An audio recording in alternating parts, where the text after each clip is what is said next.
Welcome back, everyone, to LCS Academy. Game number 1 already done. We had Evil Geniuses versus Immortals get that tie. We're ready to move on to game number 2. That is CLG in last place versus FlyQuest in first.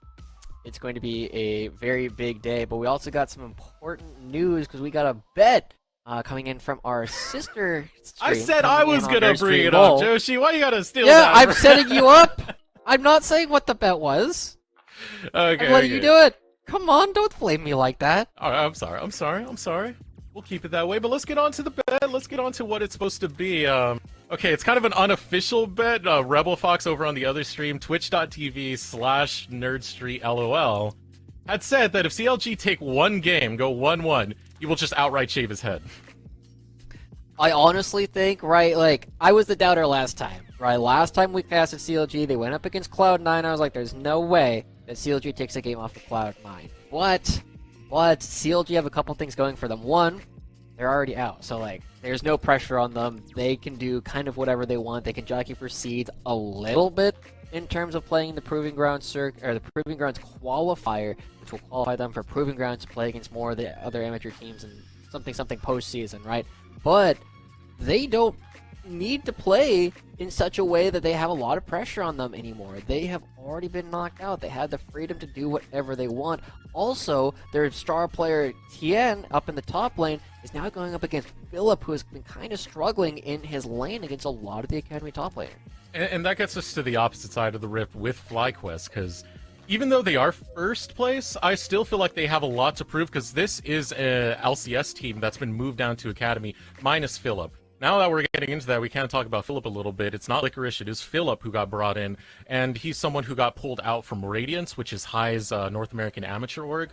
It's been a rough spot for him. He does really well when he gets into the fights, but when it comes to laning, that's where we start to see him struggle.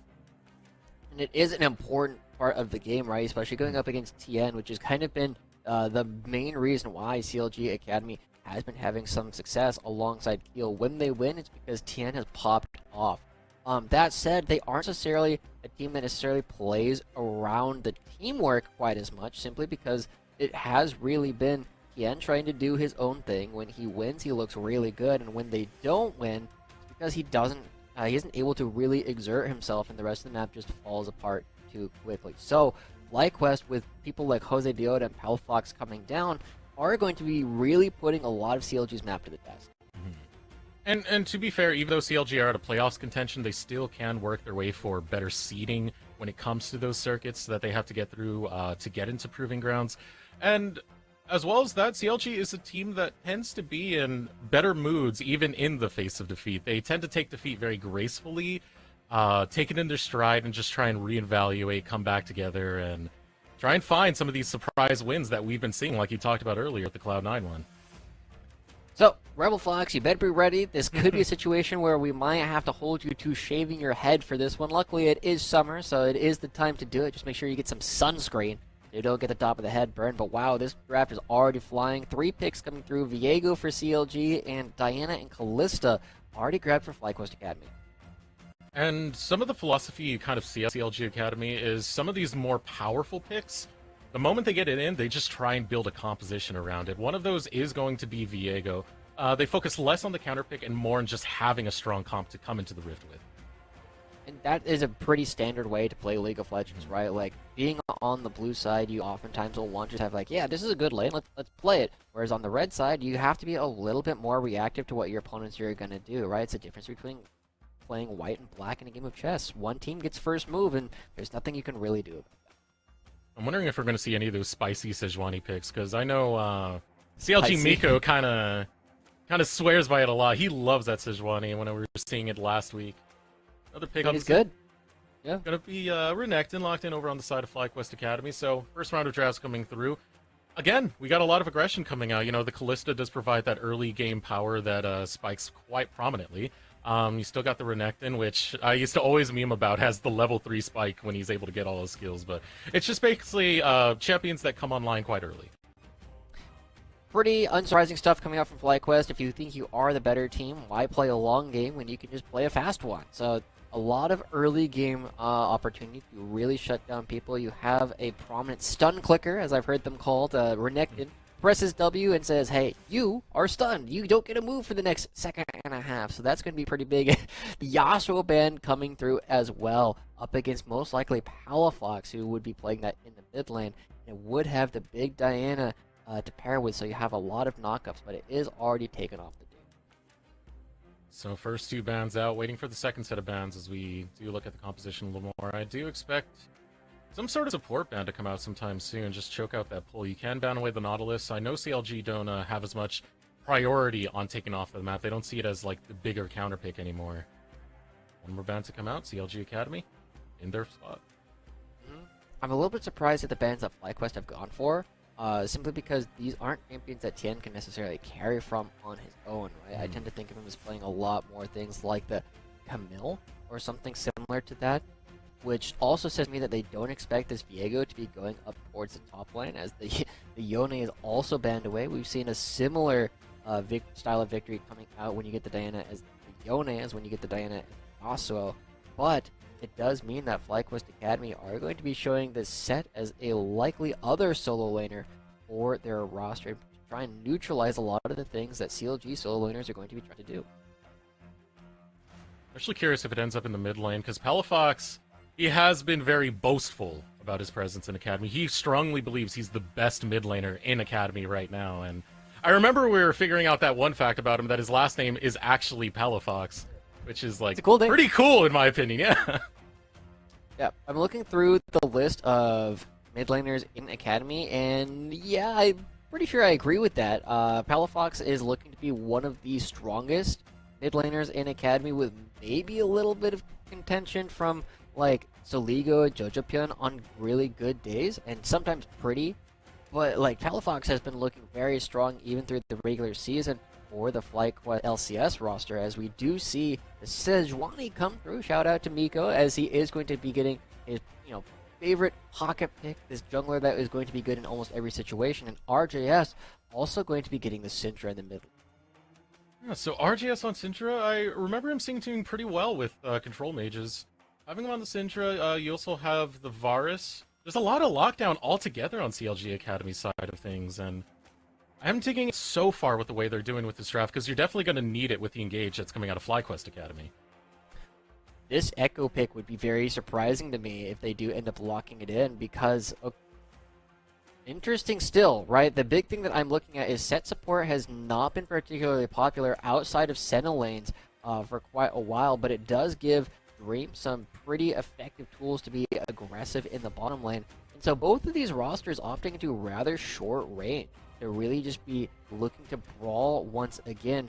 FlyQuest is a little bit more burst oriented than CLG, because Tien can really take these fights a little bit longer than a lot of the members of FlyQuest Academy. So both these teams coming ready to fight, and will the top of the table team be able to shut it out quickly, or will we be forcing Rebel Fox to shave his head? Come on, CLG, you gotta get the bet to go through. And come on, FlyQuest, you're already first place. Just take the loss. Take the L, man. Let us have our It's okay.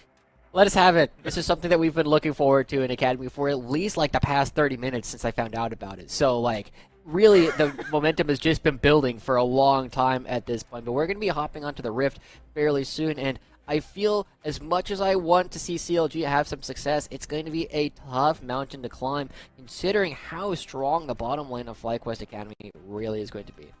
But I will be looking at the top side a lot for CLG Academy, having both that Sejuani and Viego. Viego has some decent sticking power. It's not going to be as like prominent as we saw with the Aurelia Sejuani combo over towards the top side. But there is a lot of presence they can really do with that, and it's going to be needed because Tien and Kill have very good synergy together. They have a very good identity when it comes to the Rift and when it comes to CLG. You usually find a lot of success just from how well Tien plays his lanes and how ruthless Kill can be as a jungler. Kind of, not even feast or famine, feast and famine. So we're going to have to pay a lot of attention to how Jose Deodo comes up towards the top lane in order to try and interrupt some of these play. But Palafox might be in a bit of an awkward spot. He is just going to be walking out, as he's actually going to be trading pretty aggressive with RGS because he knows Dreams is around the corner.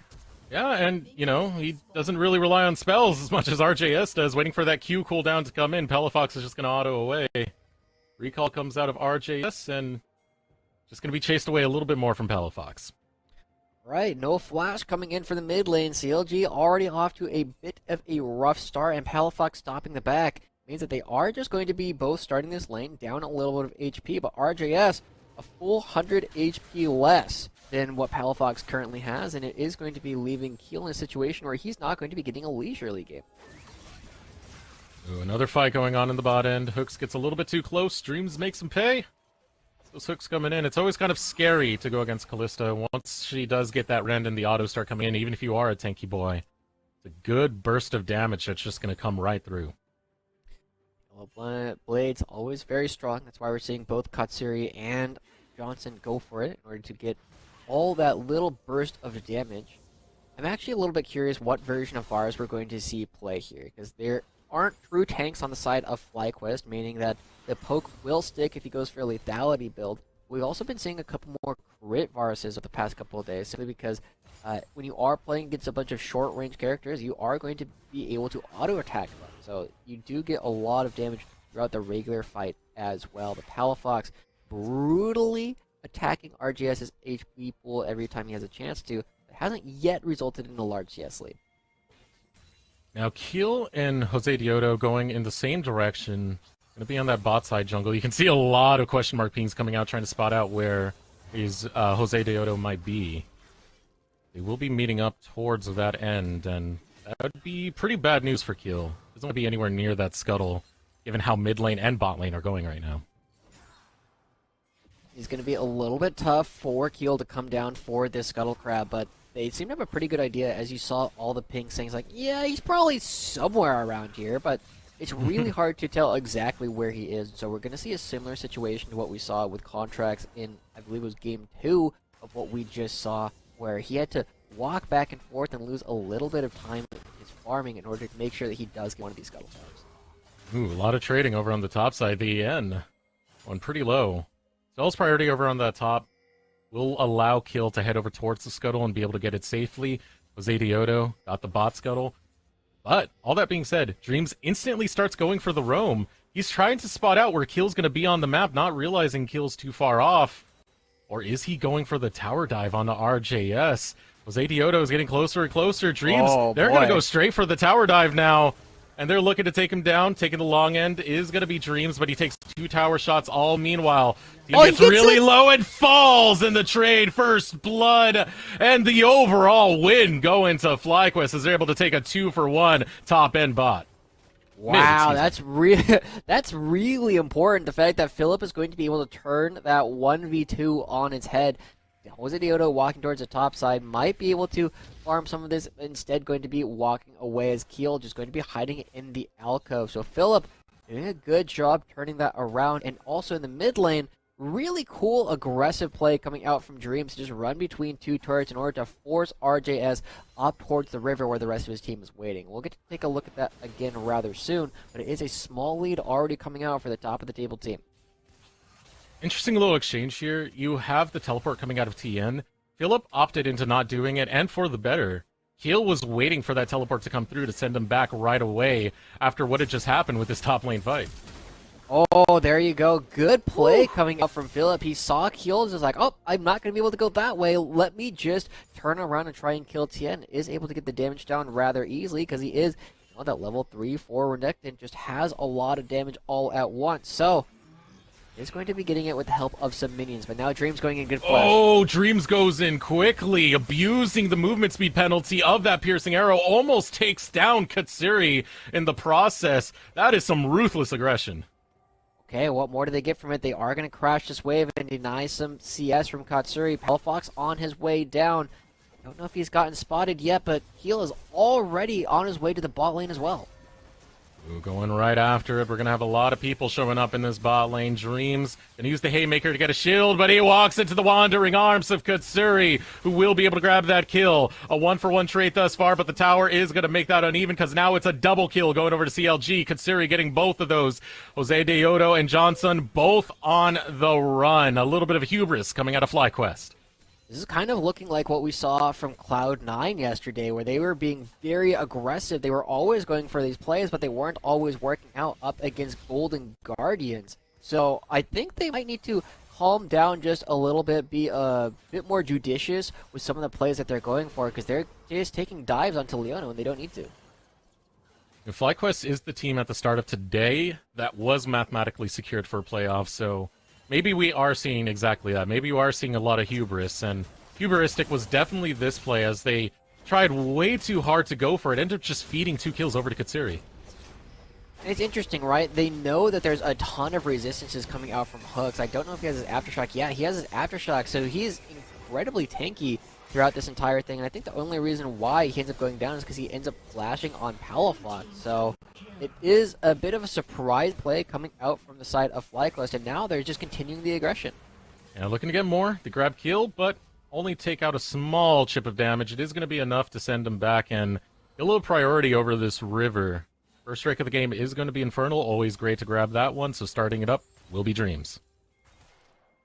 Or is he just cleaning vision? No, he's just cleaning vision. He's cleaning vision. Yeah, it's hard for support to do that on their own without the smite. Extra bit of HP and the damage that you do is pretty important to staying alive most of the time. But Johnson still has that assist, and we are getting an answer to our question earlier. Katsuri going with a lethality build right now on this Varus. So Fox going to be pushing RJS around a little bit, or at least attempting to, even while he doesn't have the wave. And Keel going to be making sure that this wave is not going to get pushed out too heavily, and will be walking towards the top side of the map. So this game still rather even, despite the fact that we are seeing 2 very different styles of teams come through with very different records. Philip also turning our expectations a bit on his head. Tien noticing that Jose Diodo is going to be over towards that top side. Thanks to Kill, able to get that vision. So they're able to spot out where it is. It is kind of a sad situation, though, because once you do pop that plant, you know, they're going to know the direction the plant came in, so they do have some idea of where you're going to be. Jose Diodo, though, and Palafox happily start up Shelly. Philip over towards that top side, completely uncontested as the recall came out of Tien. Tien doesn't have a teleport. So this should safely go over to FlyQuest. Let's see if Kiel wants to contest. Not the best idea to do when there's 3 of them standing in front of you, so he will back off. Don't want to be taking a fight over something that is already gone, right? At best, you're just going to be getting a couple kills. At worst, you're just wasting your time. So I do like the fact that Kiel is backing away from this position, and FlyQuest does have this Rift Herald now that they can try and drop somewhere to try and get some plates. The gold's still relatively even. If you can start getting a little bit of an advantage to hit all of your power spikes first, we all know how important that can be as we start looking towards the bottom side of the map, because the dragon, next neutral objective, people will fight over. And I feel like we're closer and closer to getting a bot lane fight as it is. There's no camps over on the top side for both of these junglers, so they're going to be around here for a little bit. Dreams going for the engage, goes right after Hooks. Hooks returns it with the Shield of Daybreak. You got to watch out for Johnson. He can get a lot of damage pretty quickly. Health bars get chipped up quite a bit, but no one going to go down yet. Johnson is going to have this wave frozen really far back. Jose Diodo coming over, not yet spotted on a ward, but they seem to have some idea that this is going on. The wave has been cleared out, and now they're looking for a fight. Going straight after Hooks. Hooks has no flash to work with now. Here come more of the spears, waiting for the rend. Instead, Jose Diodo is going to be the one to grab it, grab and kill number 3 of this game. Okay, they are going to be getting a lot of power out of this situation because they're the ones who now have an extra member to try and play for this dragon. Jose Diodo be clearing out vision. They might look to dive based on what we've seen earlier, but instead going to be backing away, just using the time advantage that they built for themselves to actually start the first dragon of the game and hit this Infernal. Going right after Infernal after that play. 3 members strong. It will belong to them. No problem whatsoever. Good start for FlyQuest and a great start for Jose Diodo on this Diana. Can do a lot of damage quickly. Kind of plays as that assassin. Love seeing her on the Rift, Joshi. Very strong champion. I know you have a particular affinity for this one as well. When I think of you, though, I tend to think of you as like a... I think I've seen more of your Lee Sin play than Diana. Yeah, okay, so I don't play Diana that much. I like Diana conceptually as a champion more than anything else. And her story, and her music. A lore. You're a lore gamer? I'm a lore gamer, man.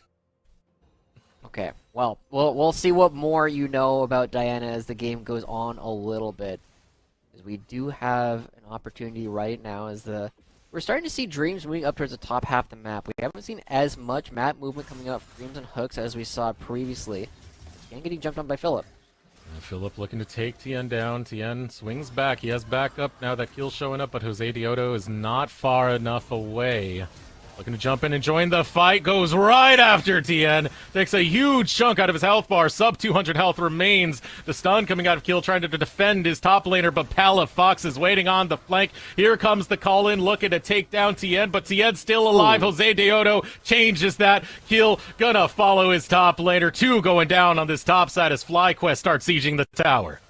Nowhere left to run. We're also seeing a counterplay on the bottom side. Katsuri and Hooks now with free time since they see everybody start hitting the bottom lane. Oh, RJS gonna get a solo kill onto Johnson. We're seeing some big moves coming out from CLG everywhere else that we weren't necessarily expecting.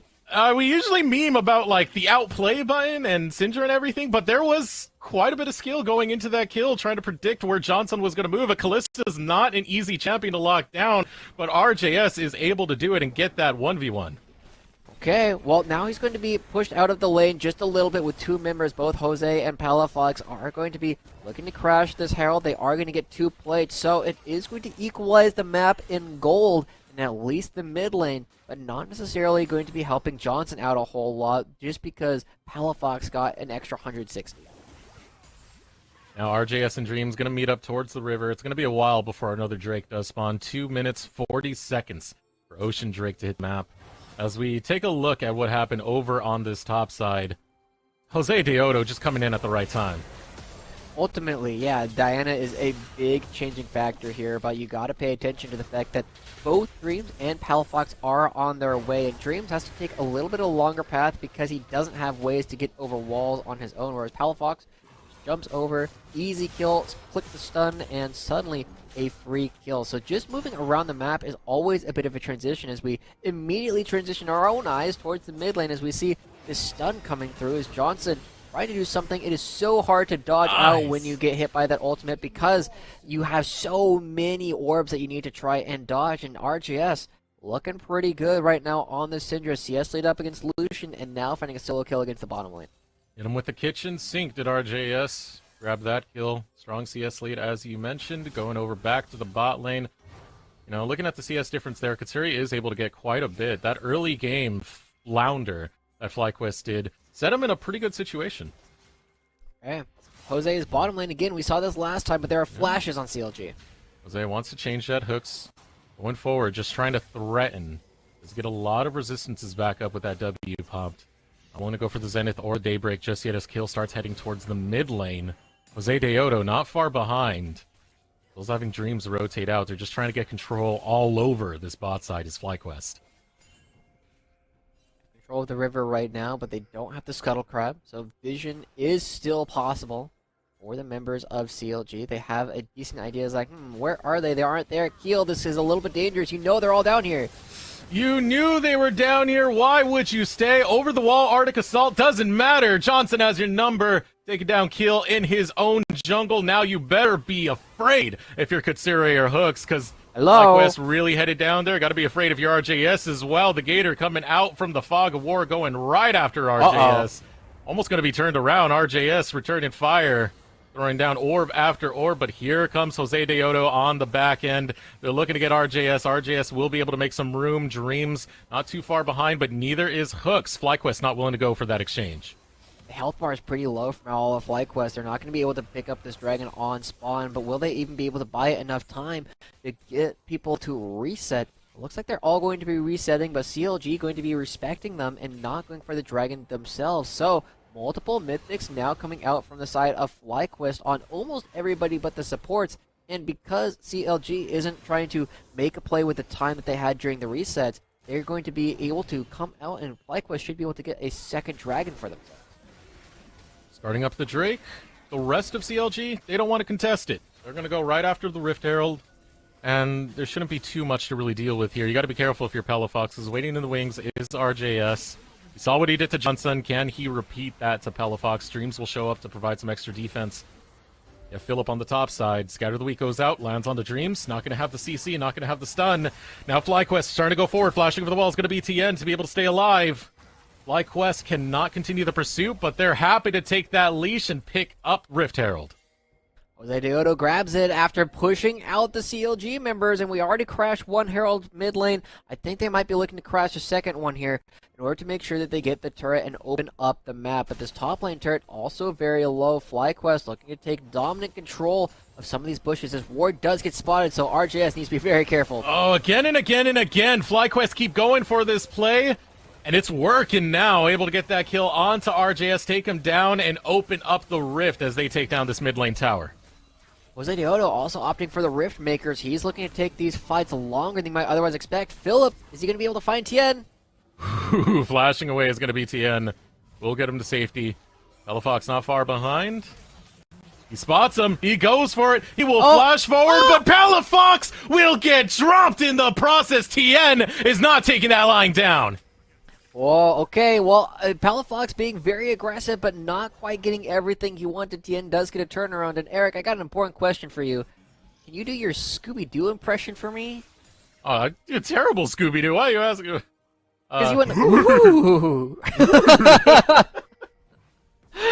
During that last fight when Tien was running away, you go, ooh, and I'm like, oh boy, it's time to get some Scooby-Doo coming through. But we do get a bit of a transition of the game. The transformation has happened. FlyQuest now have a bit of a lead. It's not yet enough that I'm comfortable saying that they are in a dominant position where they should be winning, but it is important that they're up about 3,500 gold at this point with 2 dragons to their name and having opened up the map significantly at the top side. Suddenly they can start taking control of their opponent's vision and making it very dangerous for CLG to try and contest any future objectives.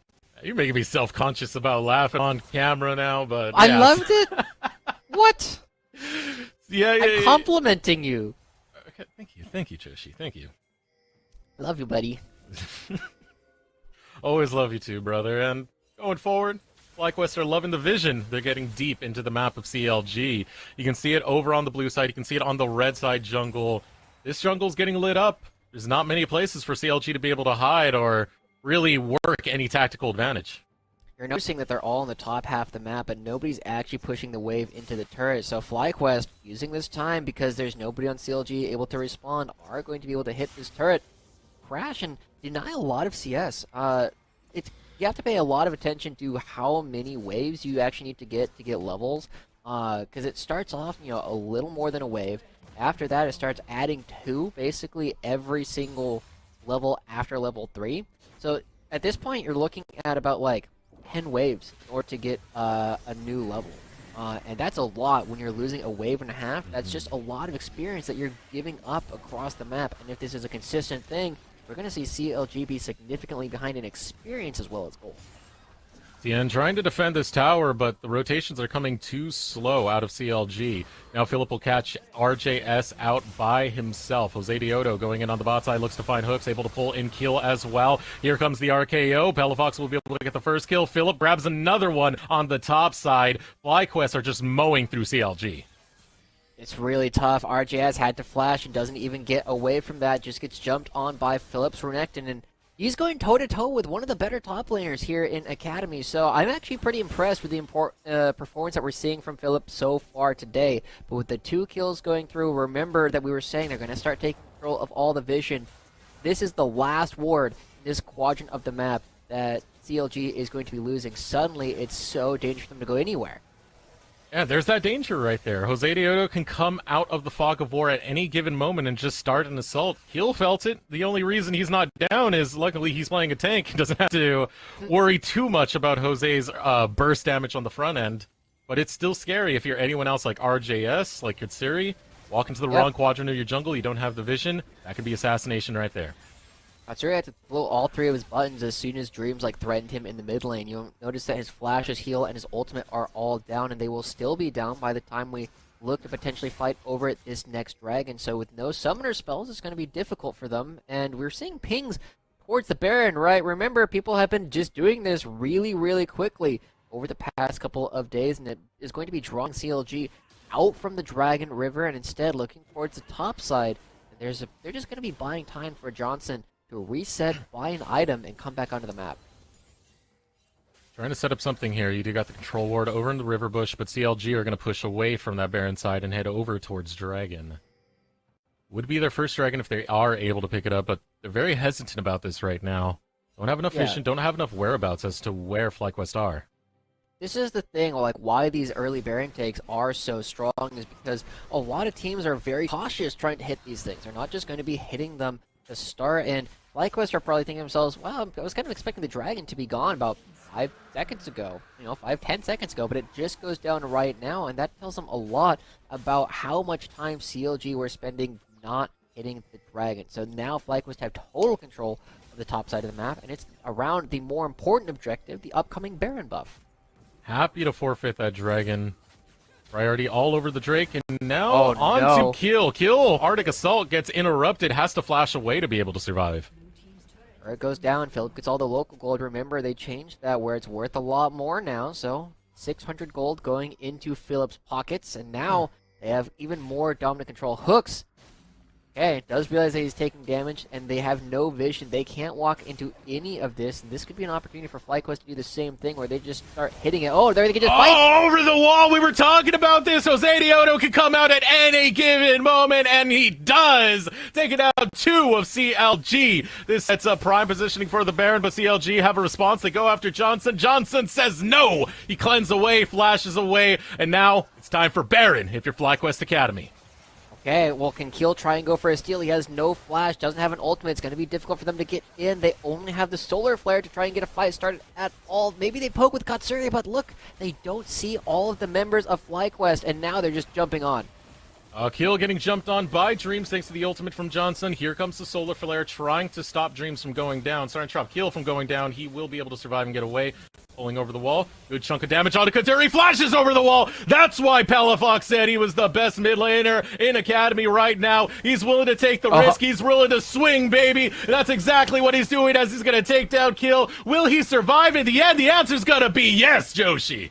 FlyQuest looking dominant. Okay, Rebel, your hair is safe for now. For now, right after this first game, CLG not looking to take this one as they're going to be losing parts of their base 23.5 minutes into the game. First inhibitor is going to be going down, and FlyQuest in a dominant position. They still have a lot of time left on their Baron, so they can reset and come right back on out to try and pick up a second one.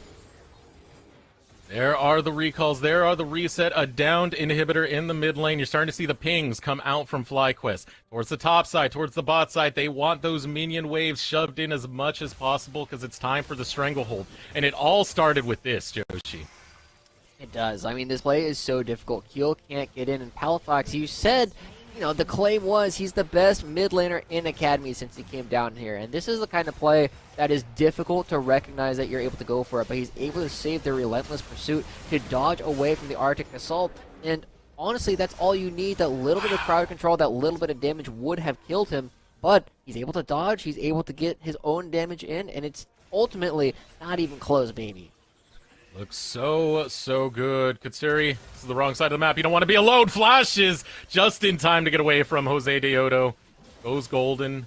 Has to burn that hourglass for a little bit, but it doesn't really matter at this point when you have a lead this strong. 13k. Okay. They're starting to move in. They have control of the bottom side of the map. They have control of the top side of the map. The vision is so dark. Come through. Dreams takes some damage, but hey, just throws a haymaker and calls it okay. Philip's still going in the top lane as Palafox. Doesn't do that much damage with this bullet. Oh, here comes the solar flare. Hooks wants to go in, but his health bar is already low, and it gets lower as Johnson will be able to take him down and get a killing spree. And he will save Dreams in the process. Jose Dioto is able to get out with such a low health bar. Now Philip wants to challenge Tien. Heard you were talking all that bull crap. He wants more out of Tien, but Tien will be able to outplay him. One more shot from the tower. He goes golden. He buys the time. Kill tries to jump in, tries to stop him. The Gator, too prominent, too strong as he dances around the members of CLG, waiting for those cooldowns. He's going to be Tien, but Philip doesn't give a damn. He takes down the top side of CLG. Gourd Drinker is such a nutty item, dude. He's able to heal up so much of his HP all at once between the Gourd Drinker and the Q, and now with 2 members of CLG dead, FlyQuest going to be in a dominant position to end this game. Oh, domination! Rampage coming out of Johnson. gets another kill. Nexus towers go down. They're just deconstructing the base. They're making this surge go fly, you fools, fly! FlyQuest take game number 1. Easy coming through. It was a little bit close at the beginning of the game, but then FlyQuest remembered who they were. The Simba, Mufasa comes down from the clouds, just like, remember, you are first place, FlyQuest, and then it stopped being close after that. Like, we got some cool plays, and then FlyQuest was like, okay, time to stop fooling around. We're done laning. Time to go end every single lane at the same time. So it was pretty impressive performance coming out from them, and once that started happening, there wasn't a lot of recourse for CLG. There was a lot of impressive performances coming out of FlyQuest as a whole. Palafox with the more riskier plays when he got past his item spike. Same thing with his Jose Deodo. I'm stumbling over my words right now as he just abused the fog of war, hopping in over the wall time and time again to scare the daylights out of CLG. One of the players that really stood out to me, even though I don't think he was the MVP of this, was Philip. He stood his ground against Tien, who is a pretty solid top laner, and he got 1v1s against him. He's showing why he belongs part of that roster. I was impressed. I mean, it's the kind of player that we don't see a whole lot of. They didn't have a particularly impressive run with Mirage before they joined the Dignitas organization. They didn't do particularly well with the Radiance roster that also played in the Proving Ground circuit, but and we know there's a lot of talented tops in the amateur space, so I was a little bit surprised when Philip was coming up, but when he's able to do this to some of the stronger top laners, like, suddenly it's starting to make a lot more sense.